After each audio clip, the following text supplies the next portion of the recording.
Welcome to Rao's Academy for Competitive Examinations. This is Ishwar Kumar, Faculty of Current Affairs. So యథావిధిగా రోజుట్లాగే current అఫైర్స్ని discuss చేయడానికి మీ ముందుకు రావడం జరిగింది. So దీనిలో ప్రధానంగా మనం ఇండియాలో ఉన్నటువంటి న్యూస్ పేపర్స్ అయినటువంటి like Hindu paper, Indian express, times of India, press information bureau, Eenadu paper, Sakshi paper, నవ తెలంగాణ లాంటి పేపర్లతో పాటు తెలంగాణ ప్రాంతానికి సంబంధించి తెలంగాణ మ్యాగజైన్ గవర్నమెంట్ రిలీజ్ చేస్తూ ఉంది. ఆంధ్రప్రదేశ్కి సంబంధించి వెబ్సైట్స్లో ఉన్నటువంటి ఇన్ఫర్మేషన్ అంతా కూడా కవర్ చేస్తూ ఈ యొక్క వీడియోస్ను మనం రూపొందించడం జరుగుతుంది. So let us start. So చూద్దాం. ముందుగా ఇక్కడ లైక్ దీనిలో మనం ప్రధానంగా ఇంపార్టెంట్ అయినటువంటివి అన్నచక్ర, భారతీయ వాయుయాన్ వైదేహిక్ 2024, అదేవిధంగా మార్షల్లా అనేటువంటి ప్రధానంగా మనకి న్యూస్లో కనిపిస్తూ ఉన్నాయి. దానితో పాటు ఎగ్జామ్స్లో కూడా వస్తాయి కాబట్టి సో అవి మనం ఇక్కడ డిస్కస్ చేద్దాం. Right. So let us start. So Bharatiya Vayuyan Vidheyak 2024 న్యూస్లో ఉంది. సో దీనిలో భాగంగా ఎందుకు న్యూస్లో ఉంది, మరి దీనిలో ఉన్నటువంటి కీ ఫీచర్స్ ఏమున్నాయి, దానితో పాటు దీని యొక్క క్రిటిసిజం ఏంటి, దీని యొక్క విమర్శన ఏ విధంగా ఉంది అనేటువంటి అంశాలన్నీ కూడా మనం డిస్కస్ చేద్దాం ఇక్కడ. సో ఇప్పుడు ఎందుకు న్యూస్లో ఉంది అంటే లైక్ భారత ప్రభుత్వం ఈ యొక్క చట్టాన్ని తీసుకురాబోతా ఉంది. సో దానికి సంబంధించి లోక్సభలో అప్రూవ్ అయింది, రాజ్యసభలో కూడా అప్రూవ్ అవడం జరిగింది కాబట్టి న్యూస్లో ఉంది. సో ఇక్కడ ఫైనల్గా ఈ భారతీయ వాయుయాన్ వైదయక్ అనేటువంటి 2024 అనేటువంటి యాక్ట్ ఏదైతే ఉందో సో దీని యొక్క బేస్ వచ్చేసి మనకి ఎయిర్ క్రాఫ్ట్ యాక్ట్ 1934 అండి. సో అయితే దీనిలో ఇప్పుడు భారతదేశంలో పలుసార్లు, ఒకటి కాదు రెండు సార్లు కాదు, పలుసార్లు ఇక్కడ కేంద్ర ప్రభుత్వం అంటే అనగా 34 టైమ్స్ వరకు కూడా దీనిలో అమెండ్మెంట్స్ చేసింది. సందర్భాన్ని బట్టి, అవసరాన్ని బట్టి, అవసరం మేరకు సవరణలు చేసుకుంటూ 34 టైమ్స్ ఈ చట్టంలో సవరణలు చేశారు. ఇప్పుడు దాంతోపాటు ఇదంతా కూడా మొత్తం కంప్లీట్ చేంజ్ చేస్తూ ఇప్పుడు నేటి ఉన్నటువంటి భారతదేశానికి అవసరం ఉన్నటువంటి విధంగా ఈ చట్టాలన్నింటినీ కూడా మార్పు చేసేటువంటి కార్యక్రమాన్ని భారత ప్రభుత్వం శ్రీకారం చుట్టడం జరిగింది. అర్థమైందా? సో గదే ఇక్కడ ఇష్యూ. సో ఫైనల్గా మనం చూసుకుంటే లైక్ ద భారతీయ వాయుయాన్ వైదిక్ అనేటువంటి ఒక చట్టంలో మరి ఏమేమి గైడ్ లైన్స్ ఉన్నాయంటే ఇవన్నీ కూడా చూద్దాం. డోంట్ వరీ, అవన్నీ కూడా డిస్కస్ చేద్దాం.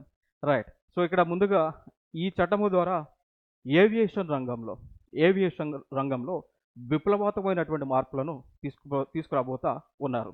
ఇప్పుడు దానిలో భాగంగా మనం చూసుకుంటే ఆల్రెడీ మన భారతదేశంలోనే అమలు చేస్తూ ఉన్నారు. ఏవియేషన్ సెక్టార్కి సంబంధించి, పౌర విమానయానకు సంబంధించి. అర్థమైందా? సో లైక్ ఫర్ ఎగ్జాంపుల్గా మనం తీసుకుంటే ఉడాన్ అనేటువంటి ఒక స్కీమ్ని భారతదేశంలో ఇంప్లిమెంట్ చేస్తూ ఉన్నారు. So Udan is nothing but Udan అంటే ఉడే దేశ్ కా ఆమ్ నాగరిక్ అండి. సో ఉడే దేశ్ కా ఆమ్ నాగరిక్ దీని యొక్క ఫుల్ ఫామ్.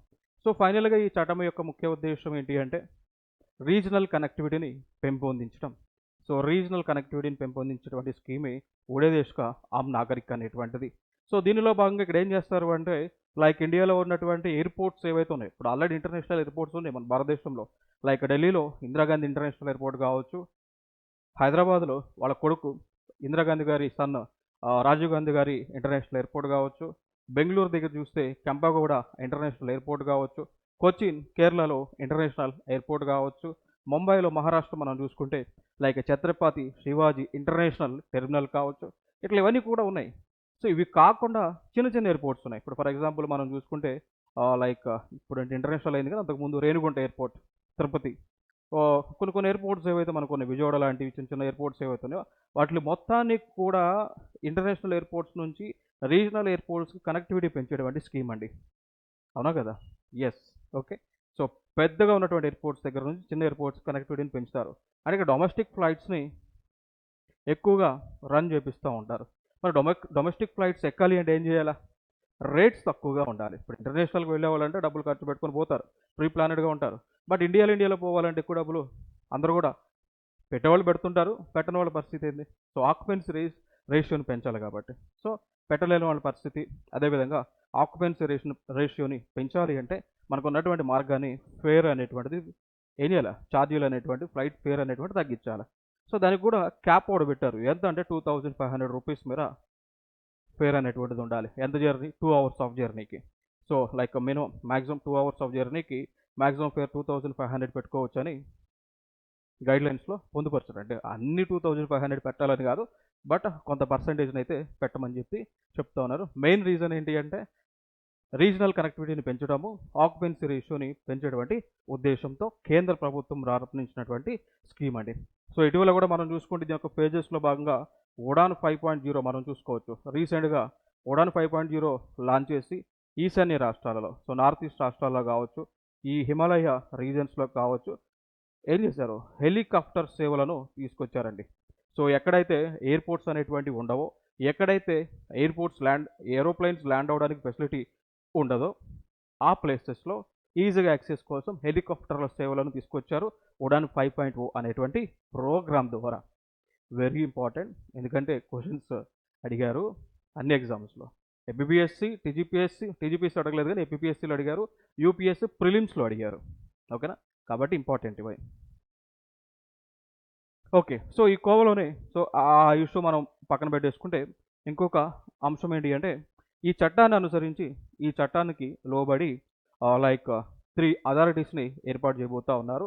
అది ఫర్ ఎగ్జాంపుల్గా తీసుకుంటే directorate general of civil aviation కానీ, bureau of civil aviation security కానీ, aircraft accidents investigation bureau కానీ. అర్థమైందా? సో వీటిని ఏం చేయబోతా ఉన్నారు ఏర్పాటు చేయబోతా ఉన్నారు. ఓకేనా, సో దీనిలో వీళ్ళకి కొన్ని అథారిటీస్ ఇచ్చారు. Directorate general of civil aviation already ఉంది. ఇది రెగ్యులేటరీ ఫంక్షన్స్ని, అదేవిధంగా సేఫ్టీని సంబంధించినటువంటి భద్రతా అంశాలను చూస్తుంటుంది. Bureau of civil aviation security ఏమో సెక్యూరిటీని పర్యవేక్షణ చేస్తూ ఉంది. Aircraft accidents investigation bureau ఏమో ఏదైనా విమానానికి సంబంధించి ప్రమాదాలు జరిగిన సందర్భంలో అవి ఎందుకు జరిగినాయి, ఎక్కడ జరిగినాయి, కారణాలు ఏంటి అనేటువంటి వెలుగు తీస్తూ ఉంటుంది. ఈవెన్ ఇప్పుడు మనకి ఈ బ్లాక్ బాక్స్ అని ఉంటుంది ఏరోప్లైన్స్లో కానీ హెలికాప్టర్స్లో కానీ, బ్లాక్ బాక్స్ అనేటువంటిది ఉంటుంది, తెలుసా లేదా? బ్లాక్ బాక్స్ ఏముంటుందంటే అది ఒక దట్టమైనటువంటి బాక్స్. ఏరోప్లైన్ ప్రమాదవశాత్తు కాలిపోయి తగలబడినా కానీ ఆ బ్లాక్ బాక్స్ అనేటువంటిది భద్రంగా ఉంటుంది. సో ఆ బ్లాక్ బాక్స్లో ఏముంటుంది అంటే మనం మాట్లాడే ఇన్ఫర్మేషన్ అంతా కూడా దానిలో ఉంటుంది. అక్కడ పైలట్, ఏరోప్లైన్ లేదా హెలికాప్టర్ యొక్క పైలట్తో కింద గ్రౌండ్ స్టేషన్ నుంచి వాళ్ళు మాట్లాడినటువంటి అంశాలన్నీ కూడా దానిలో రికార్డ్ అవుతుంటాయి.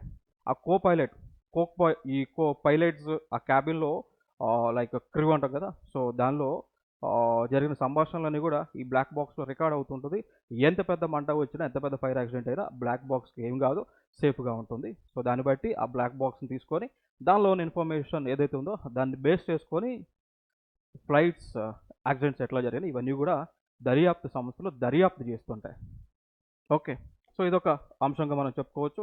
ఫర్దర్గా ఇంకోటి కీ ఫీచర్స్ ఆఫ్ భారతీయ వాయువ్యాన్ వైదయక్ అండి. సో లైక్ గవర్నమెంట్ సూపర్విజన్, దానికి సంబంధించే ఈ గవర్నమెంట్ సూపర్విజన్ మనం చూసుకుంటే లైక్ ఈ బాడీస్ మొత్తానికి కూడా ఇప్పుడు 3 బాడీస్ మనం ఏదైతే డిస్కస్ చేసామో ఈ 3 బాడీస్కి సంబంధించి కోఆర్డినేట్ చేసేది గవర్నమెంట్ ఆఫ్ ఇండియా అండి. ఓకేనా, సో దాని తర్వాత ఈ బాడీస్కి సంబంధించి ఎటువంటి డిస్ప్యూట్స్ వచ్చినా కానీ ఫైనల్ అథారిటీ మాత్రం గవర్నమెంట్ ఆఫ్ ఇండియానే. ఓకే, సో అప్పీల్స్ ఏముండవు, గవర్నమెంట్ ఆఫ్ ఇండియా ఏది మాట్లాడితే దట్ ఈస్ ద ఫైనల్ అనమాట. ఎందుకంటే ఆ 3 బాడీస్ కూడా they are going to be work under government of India. Okay, that's the thing. And one more aspect is that related to appeals. So whatever the decision taken by government of India is the final, and these institutions doesn't have any power to go for appeal to courts. అర్థమైందా? So కోర్టులకు పోయి చేసేది అనేది లేదు. Government of India ఏదైతే చెప్తా ఉందో that is the final decision. Okay, and ఫర్దర్గా ఇక్కడ దీంట్లో ఈ ఎగ్జిస్టింగ్ ప్రొవిజన్స్ కొన్ని మనం చూసుకుంటే లైక్ అంటే అంతకుముందు ఎయిర్ క్రాఫ్ట్ యాక్ట్లో ఉన్నటువంటి ప్రొవిజన్స్ మనం చూసుకుంటే లైక్ ఆ చట్టాన్ని అనుసరించి దానిలో regulation of manufacturing, use, operation and trade of air craft మాత్రమే ఉండేది. సో కొత్తగా ఇప్పుడు ఏం చేశారు, దానికి ఆ కొత్తగా డిజైన్ అనేటువంటి దానికి కూడా యాడ్ చేయడం జరిగింది మిత్రమా. Okay, they have added design as well అంతే కదా, సో అది యాడ్ చేశారు. సో డిజైన్ కూడా యాడ్ చేయడం జరిగింది. ఇంకా ఫర్దర్గా మనం చూసుకుంటే దీనిలో క్రిటిసిజం, విమర్శన మనం చూసుకున్నాము అనుకోండి. ఇక్కడ ఏంటి, ఇప్పుడు ఈ బాడీస్ ఏవైతే ఉన్నాయో ఈ చట్టానికి సంబంధించి ఏదైతే ఉందో ఏదైనా డిస్ప్యూట్స్ వస్తే కోర్ట్స్కి పోవడానికి లేదు, ఫైనల్గా గవర్నమెంట్ ఆఫ్ ఇండియా యొక్క తీర్పే ఫైనల్ అన్నట్టు. ఓకేనా, సో అప్పీల్స్ అనేటువంటి గవర్నమెంట్ ఆఫ్ ఇండియాకి మాత్రమే చెందుతాయి. దాని తర్వాత there is no appeal to any judiciary. ఓకేనా, సో అట్లా ఉంది కాబట్టి ఇది ఒక డిస్క్రిప్షనరీ, ఇది ఒక డిస్క్రిప్షన్గా చెప్తా ఉన్నారు. సో ఇవన్నీ కూడా క్రిటిసిజంగా మనం చెప్పుకోవచ్చు. ఇంకా ఫర్దర్గా న్యూస్లో ఉన్నటువంటి అంశం మార్షల్ లా ఉంది. సో మరి మార్షల్ లా అనేటువంటి దాన్ని ఎక్కడ ఎక్కడ ఎక్కడ ఎక్కడ అమలు చేశారంటే సౌత్ కొరియా అనేటువంటి ఒక దేశంలో. సో ఆ దేశానికి ప్రెసిడెంట్ అయినటువంటి సుక్ యోల్ గారు ఈ యొక్క మార్షల్ లాని ఆ దేశంలో అమలు చేస్తూ ఉన్నారు. మరి మార్షల్ లా అనేటువంటిది అమలు చేశారు అనుకోండి, అప్పుడు ఏం జరుగుతుంది? ఏమైద్ది? ఏం కాదా? అయిద్ది. కంప్లీట్గా గవర్నమెంట్ అడ్మినిస్ట్రేషన్ అంతా కూడా ఎవరి కంట్రోల్లోకి పోద్ది అంటే ఆర్మ్డ్ ఫోర్సెస్ కంట్రోల్లోకి పోతుంటా ఉంటుంది. సో అక్కడ గవర్నమెంట్ ఉండదు, సివిల్ గవర్నమెంట్ ఉండదు, ఏ గవర్నమెంట్ ఉండదు. Complete it will be control by armed forces, military పవర్లోకి వెళ్ళిపోతుంది అనమాట. సో ఒక ప్రాంతంలో మార్షల్ లా అనేటువంటిది కనుక అమలు చేస్తే కంప్లీట్గా ఆ ప్రాంతం యొక్క లా అండ్ ఆర్డర్ కానీ భద్రతలు కానీ అవన్నీ కూడా మిలిటరీ అధికార చేతుల్లోకి పోతే సో అక్కడ సివిల్ అథారిటీస్కి ఎటువంటి పవర్స్ కూడా ఉండవు. ఓకేనా? సో అదే మార్షల్ లా. సో దాన్ని ఇప్పుడు సౌత్ కొరియాలో అమలు చేస్తూ ఉన్నారు. సో ఈ సౌత్ కొరియాలో కొన్ని రెస్ట్రిక్షన్స్ వేశారండి. Like access to parliament. So like పార్లమెంట్లోకి ఏ నాయకులు కూడా వెళ్ళడానికి లేదు, మాట్లాడడానికి కూడా లేదు. So no access to parliament. Political activities అన్ని కూడా బ్యాన్ చేశారు. సో రాజకీయాలకు సంబంధించినటువంటి ఎటువంటి ప్రసంగాలు కానీ రెచ్చగొట్టే మత కుల భాష ప్రాంతీయ భేదాలు సృష్టించేటువంటి సంభాషణలు కానీ ఘర్షణల వాతావరణం కానీ కంప్లీట్గా బ్యాన్ చేయడం జరిగింది. ప్రొటెస్ట్ అండ్ పబ్లిక్ గ్యాదరింగ్స్ అండి. సో నువ్వు ధర్నా చేస్తా, అది చేస్తా, ఇది చేస్తా, జంతనే కంప్లీట్గా మిలిటరీ కంట్రోల్లో ఉంది కాబట్టి సో దీన్ని బ్యాన్ చేశారు. Media control. సో మీడియా కూడా ఏది పడుతుంది మాట్లాడడానికి లేదు, జాగ్రత్తగా బహు జాగ్రత్తగా మాట్లాడాలి. కంప్లీట్గా సెన్సార్ వేశారు మీడియా పైన. ఓకేనా? సో ఆర్మడ్ ఆఫీసర్స్ యొక్క పర్మిషన్ లేకుండా ఏ అంశాన్ని కూడా ఆ దేశానికి ఎగనెస్ట్గా మిలిటరీ ఫోర్సెస్ ఎగనెస్ట్గా మాట్లాడడానికి లేదు అనేటువంటిది చెప్తా ఉన్నారు. And there is no strikes and walkouts అండి. స్ట్రైక్స్ గిగ్స్ ఏం లేవు. దాని తర్వాత ట్రావెల్ రెస్ట్రిక్షన్స్. సో ఎక్కడ పోతే అక్కడ పోతా, ఎప్పుడు పోతే అప్పుడు పోతా అనేది కూడా ఉండదు. ఎప్పుడండి ఈ మార్షల్ లా గనక విధిస్తే కంప్లీట్గా రెస్ట్రిక్టెడ్ ఎన్విరాన్మెంట్ అనేటువంటిది ఉంటా ఉంది. అర్థమైందా? సో ఇదొక ఇంపార్టెంట్ అంశం. ఇంకా ఫర్దర్గా మనం చూసుకున్నట్లయితే లైక్ ఇంకా మనం చూడాల్సినటువంటి అంశాల్లో మార్షల్ లా ఇండియాలో ఉందా? Yes, martial law is a constitutional act అండి. భారతదేశంలో కూడా మార్షల్ లా పెట్టవచ్చు, పెడతా ఉన్నారు కూడా, అప్పుడప్పుడు పెడతా ఉన్నారు. శాంతి భద్రతలకు విఘాతం కలిగినప్పుడు అప్పుడప్పుడు మార్షల్ లా అనేటువంటిది పెడతా ఉన్నారు, పెట్టొచ్చు కూడా. That's the thing, right? ఇదొక ఇంపార్టెంట్ అంశం. సో దీనిలో మనం చూసుకున్నట్లయితే లైక్ ఈ మార్షల్ లా అనేటువంటిది ఏదైతే ఉందో క్లియర్ కదా. సో భారత రాజ్యాంగంలో ఉన్నటువంటి ఆర్టికల్ 34 అనుసరించి భారతదేశంలో మార్షల్ లా అనేటువంటిది పెట్టవచ్చు. So even in India martial law can be implemented as per the article of 34 of constitution of India. Is it true or false? Is it clear? True. ఎందుకంటే కాన్స్టిట్యూషన్లో ఉంది కాబట్టి. Once martial law declared by president of India, then there is no civil administration, then there is no civil government. Complete it will be controlled by armed persons. Okay, so president of India has the authority to initiate martial law. So up to 60 days can be initiated if needed. If still there is no control of law and order, then they can be prolonged and extended. Okay, so that's the thing and we need to remember it. And coming to here, ఒకసారి కనుక ఈ martial law అనేటువంటిది కనుక అమలు చేస్తే ఇక్కడ ఏం జరుగుతూ ఉంది? Suspends government functions and ordinary courts అండి. సో కోర్టులు ఉండవు, గవర్నమెంట్ని కూడా సస్పెండ్ చేస్తారు. And fundamental rights are suspended. So ప్రాథమిక హక్కులు అనేటువంటివి సస్పెండ్ చేయబడతాయి. Enforced to restore law and order during crisis like war, armed rebellion and external aggression. So కంప్లీట్గా ఇక్కడ ఏం జరుగుతూ ఉంది? సో కంప్లీట్గా కోర్ట్స్ పనిచేయవు, గవర్నమెంట్ ఉండదు, ఏది ఉండదు. సో కంప్లీట్గా లా అండ్ ఆర్డర్ని కంట్రోల్లో తీసుకొచ్చేటువంటి బాధ్యత వీరు తీసుకోవడం జరుగుతుంది. So military authorities have the power to make and implement rules and regulation. ఓకేనా? సో ఈ టైంలో మార్షల్ లా విధిస్తే కనుక కంప్లీట్ ఆర్మడ్ కంట్రోల్లోకి వెళ్తే వాళ్ళకి నచ్చినటువంటి చట్టాలను వారు చేసి లా అండ్ ఆర్డర్ కంట్రోల్లోకి తీసుకురావచ్చు. ఓకేనా? సో ఇవన్నీ కూడా ఫంక్షన్స్గా మనం చెప్పుకోవచ్చు. ఇంకా ఫర్దర్గా లైక్ మార్షల్ లాకి నేషనల్ ఎమర్జెన్సీకి ఉన్నటువంటి వ్యత్యాసం ఏంటి, డిఫరెన్స్ ఏంటి అనేటువంటి అంశంలో చూస్తే ఈ మార్షల్ లానేమో ఆర్టికల్ 34 చెప్తా ఉంది. ఆర్టికల్ 34 ప్రకారం మార్షల్ లా విధిస్తారు. ఈ నేషనల్ ఎమర్జెన్సీ అంటే ఆల్ ఇండియా వైడ్ పరంగా చూసుకుంటే 352 ఆర్టికల్ ద్వారా ఇస్తూ ఉంటారు. స్టేట్ ఎమర్జెన్సీ కూడా ఉంటుంది, దాన్ని 356 ద్వారా. దాని తర్వాత ఫినాన్షియల్ ఎమర్జెన్సీ ఉంటుంది, అదే ఆర్టికల్ 360 ద్వారా అండి. క్లియర్ కదా? 352, 356 అండ్ 360 ఆర్టికల్స్ ద్వారా. అర్థమైందా? ఆఫ్ కోర్స్ నేషనల్ ఎమర్జెన్సీ అనగానే 352, లేదు ప్రెసిడెన్షియల్ రూలా గవర్నర్ రూలా అన్నప్పుడు 356. ఫినాన్షియల్ ఎమర్జెన్సీ ఇప్పటివరకు భారతదేశంలో పెట్టరు, నాకు తెలిసినంత వరకు పెట్టరు. సో ఆర్టికల్ 360 చెప్తా ఉంది. సో 352 నేషనల్ ఎమర్జెన్సీ ఇందిరాగాంధీ టైంలో పెట్టారు, అండ్ 356 స్టేట్ ఎమర్జెన్సీ తరచుగా పెడతా ఉన్నారు. ఈవెన్ తెలంగాణలో పెట్టారు, ఆంధ్రప్రదేశ్లో కూడా స్టేట్ ఎమర్జెన్సీని పలుసార్లు విధించడం జరిగింది. సో 360 అయితే పెట్టలేదు, ఇదొక అంశం. సో అయితే వీటి మధ్య ఉన్నటువంటి డిఫరెన్స్ మనం చూసుకుంటే, సో మార్షల్ లా విధిస్తే కనుక ఫండమెంటల్ రైట్స్ పైన ఇంపాక్ట్ ఉంటుంది. దాంతోపాటు ఇక్కడ కూడా నేషనల్ ఎమర్జెన్సీలో కూడా ఫండమెంటల్ రైట్స్ ఇంపాక్ట్ ఉంటుంది, సెంటర్ స్టేట్ రిలేషన్స్ కూడా ఇంపాక్ట్ ఉంటుంది. ఓకేనా? సో ఇక్కడ ఏం జరుగుతుంది, మార్షల్లో గవర్నమెంట్ అదేవిధంగా ఆర్డినరీ లా కోర్ట్స్ సస్పెండ్ చేస్తారు. బట్ ఇక్కడ మాత్రము గవర్నమెంట్ కోర్ట్స్ కంప్లీట్గా వర్కింగ్ కండిషన్లోనే ఉంటాయి. Restore law and order. So ముఖ్య ఉద్దేశం ఏంటి, మార్షల్ లా వల్ల లా అండ్ ఆర్డర్ని రిస్టోర్ చేసేటువంటి కాన్సెప్ట్తో ఇంప్లిమెంట్ చేస్తారు. నేషనల్ ఎమర్జెన్సీ పరంగా వచ్చేసి ఇది వార్ వచ్చినా, ఎక్స్టర్నల్ అగ్రెషన్ వచ్చినా, ఆర్మడ్ రెబెలియన్ వచ్చినా ఈ యొక్క నేషనల్ ఎమర్జెన్సీని పెడుతుంటారు. నెక్స్ట్ ఇక్కడ సో మార్షల్ లా ఇండియన్ కాన్స్టిట్యూషన్లో అయితే మార్షల్ లా గురించి మాట్లాడడం జరిగింది. దాని తర్వాత ఈ నేషనల్ ఎమర్జెన్సీ మాత్రము డీటెయిల్డ్గా ప్రొవిజన్స్ ఉంటాయి. అర్థమైంది? ఇప్పుడు నేను ఆర్టికల్ మీకు 352, 356, 360 అని ఆర్టికల్స్ చెప్పాను లేదా? కంప్లీట్గా మన కాన్స్టిట్యూషన్లో ఉన్నాయి. ఎమర్జెన్సీ ప్రొవిజన్స్ అని చెప్పేసి మనకి కాన్స్టిట్యూషన్లో ఉంటాయండి. ఓకేనా? సో కాన్స్టిట్యూషన్లో అయితే మెన్షన్ చేశారు. సో ఇవి మనకి ఆర్మడ్ రెబెలియన్కి సంబంధించిన అంశాలు. ఇంకొక అంశం మనం చూసుకుంటే లైక్ అన్నా చక్ర గురించి మాట్లాడుకోవాలి. సో కేంద్ర ప్రభుత్వం అనగా consumer affairs, food and public distribution మంత్రిత్వ శాఖ అన్న చక్ర అనేటువంటి ఒక వెబ్సైట్ని, దాని తర్వాత స్కాన్ అనేటువంటి ఒక వెబ్సైట్ని లాంచ్ చేశారు. వీటి యొక్క ముఖ్య ఉద్దేశం ఏంటి అంటే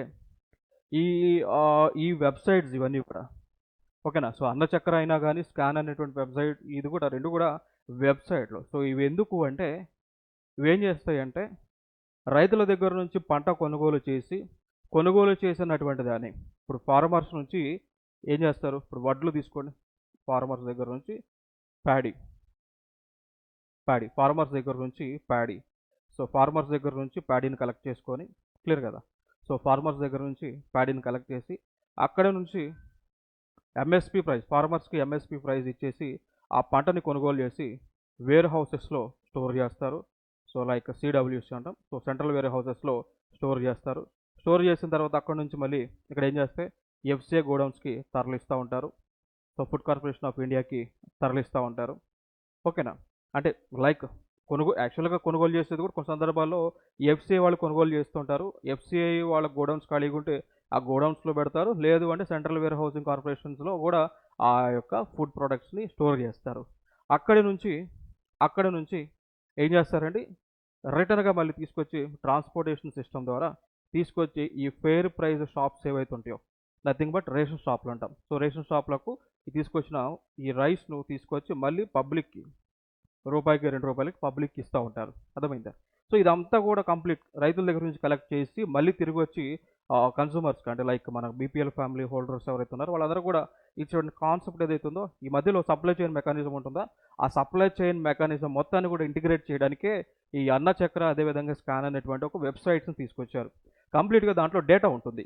అర్థమైందా?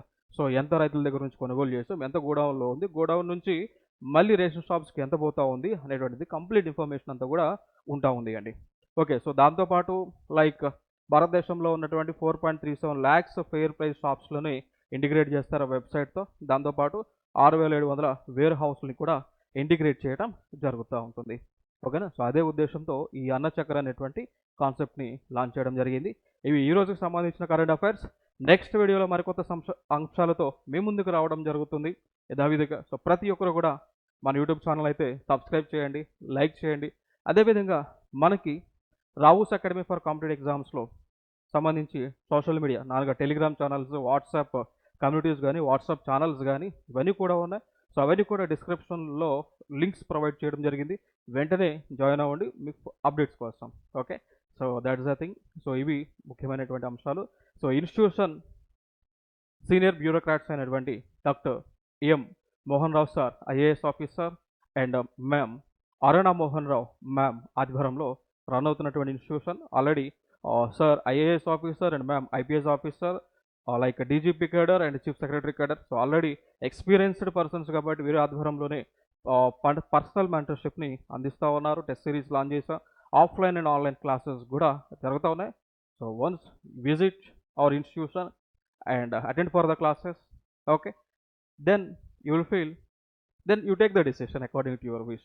Just if you have attend for the classes, for demo classes, and decide about our institution. Okay, so that's the thing. So thank you so much, and we will meet in the next video. Thank you. Jai Hind.